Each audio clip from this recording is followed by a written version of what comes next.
Yeah, with Kent McBride of the Wyoming East Warriors. Kent, you guys are off to the state tournament. Was the goal this year? You match up a little bit of familiarity there with Logan. You beat him twice, and the old saying is hard to beat the team. Yeah. Twice. Just talk about the matchup here and get back to the state tournament with this team. It's really exciting. The guys are excited to be one of the final 8 teams practicing today. We're practicing, like I tell them, you're one of 8 left.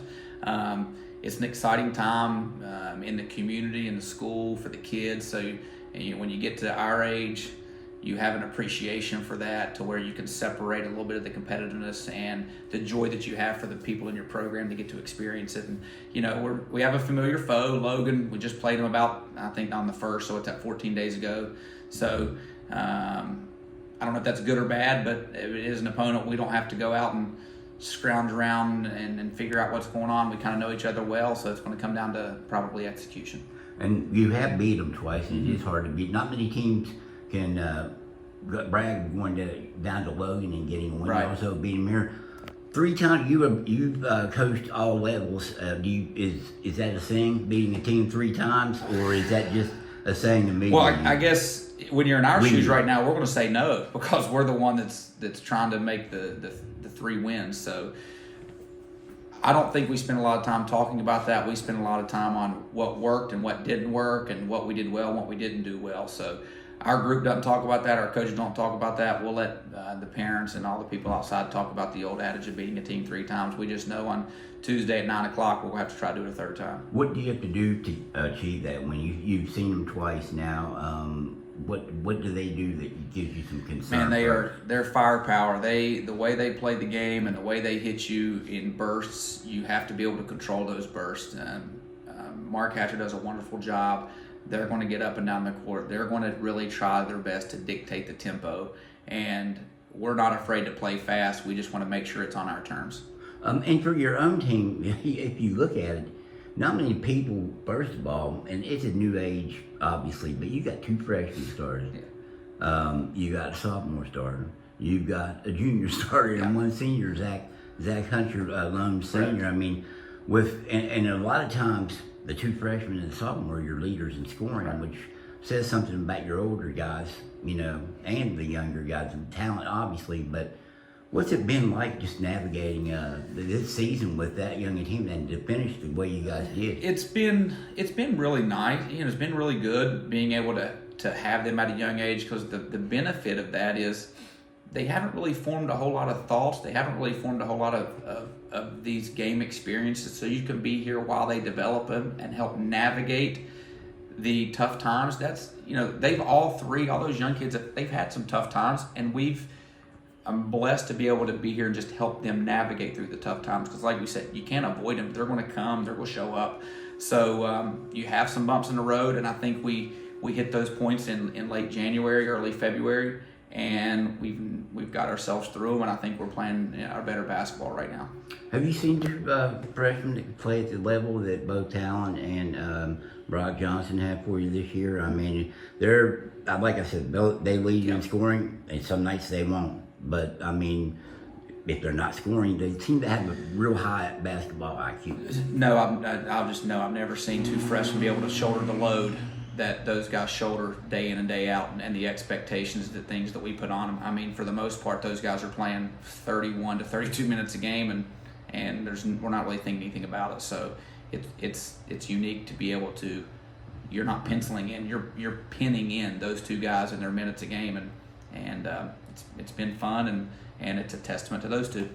And then Connor Fox gives you something that a lot of teams don't have too. Yeah. I mean, a 6'9", a legitimate big. In West Virginia, there just aren't a lot of them, and he's only a sophomore, so he's got growing to do. Maybe physically, but definitely just for the game as well. I hope physically he still has some growing to do, and I know Connor does too. But again, he's 16 years old. So you look at these guys and you see him walk around the hallway. He's 6'9", but he's 16 years old with very little game experience at this level. So we're trying to navigate and help him grow in these moments, and he's done a really, really good job of that. But like you said, we're blessed to have a guy to do that. I was just watching film of Logan.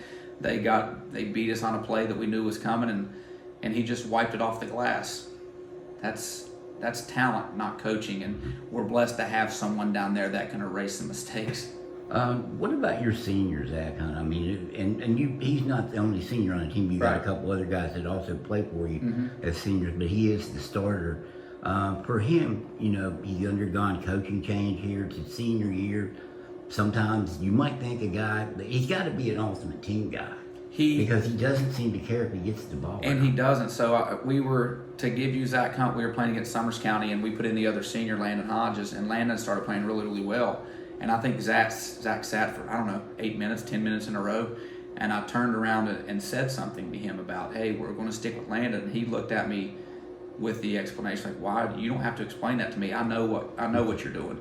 And we talked about that in the locker room after the fact of, like, that's a program changing this attitude that he had when you have a senior that's gone through what he's gone through that is saying, you do what you have to do, coach, to win the game, because he wants to get to Charleston and compete at that level. So Zach's been a blessing. Landon, those two seniors that are playing prominent roles for us because of their humility, because of their humbleness, and the old adage of John Beeline, seniors just want to win, and those two are a testament to that. Yeah, that's it. That's a great analogy there with that. And then you got Braxton Morgan, who's probably every team that I've seen from, at least from our area, because I'm more familiar, has a glue guy. Yeah. He seems to be that kind of glue guy for you. If you need 10 points, he gives it. If you need 8 rebounds, he gives it. If you need maybe even a steal or even an assist, he seems to be the glue guy that does a little bit of everything. He's total low maintenance. You know, he doesn't. I'll be honest with you. I'd have to go look at our playbook to know what. I don't even know if we have stuff to run for him. He just goes and gets it.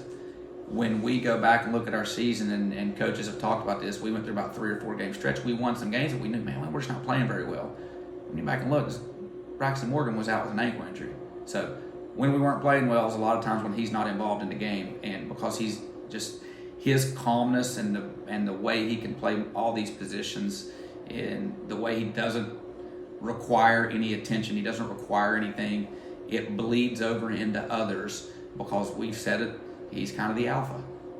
I'm sure you didn't think at the beginning of the school year, maybe even at the beginning when hoop started, that you would be sitting here talking about going to the state tournament in a building you know well. Yeah.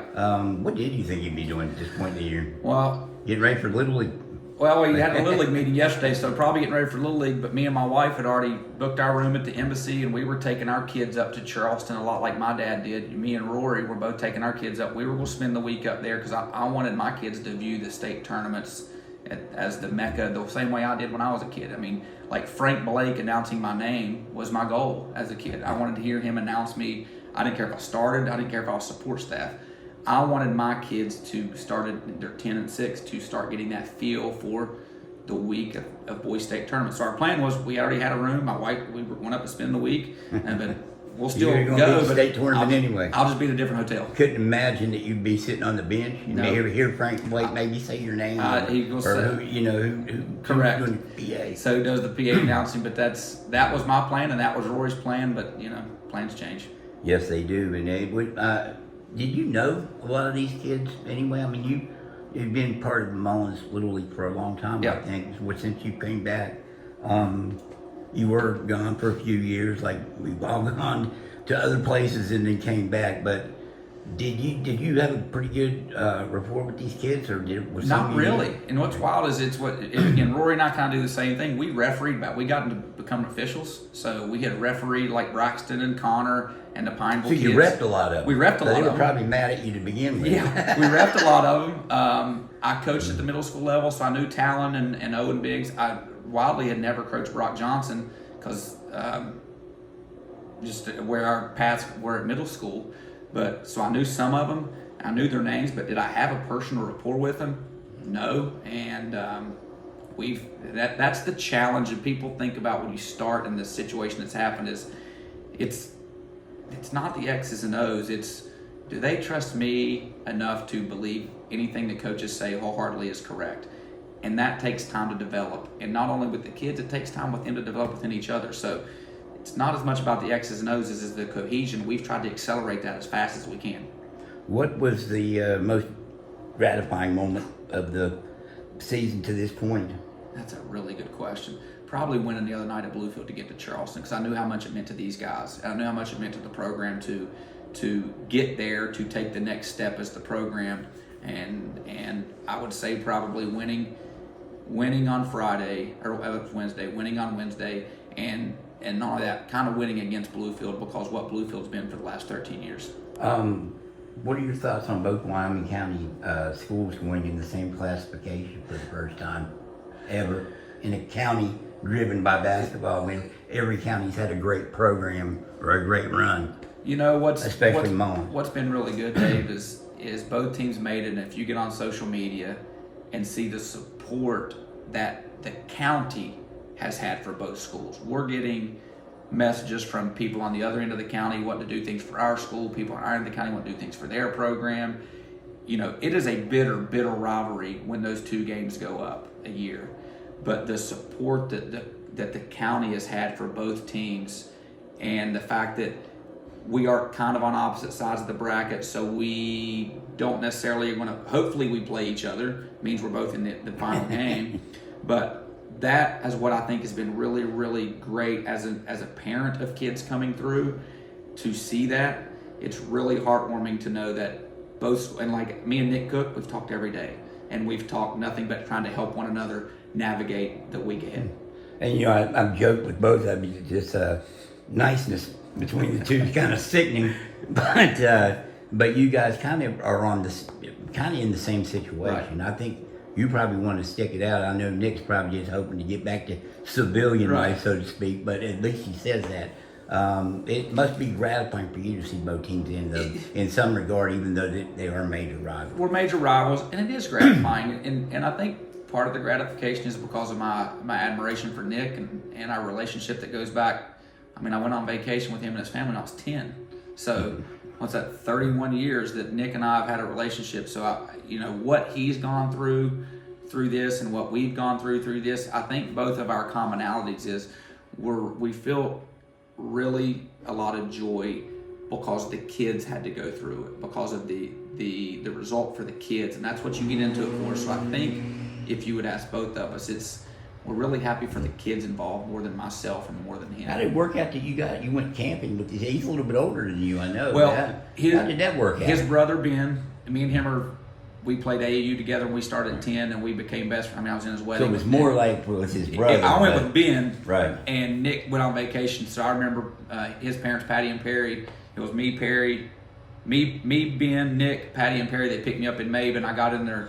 At that point, they had this huge van with a bed in the back. We jumped in and slept. We went to Myrtle Beach. That was the first trip I took with him. I think I was 10 or 11. Yeah, Nick probably spent the week trying to get you guys to get away from. Yeah, Nick was a little different. I mean, we were 10 and he was probably 17, so we had two different agendas on that vacation. I will say that. I'm sure you did, but the agenda is the same as the meeting in Charleston. That's exactly. Sure. I hope we play them one more time. Okay, Kent, I always appreciate it, man. Thank you very much. Thank you.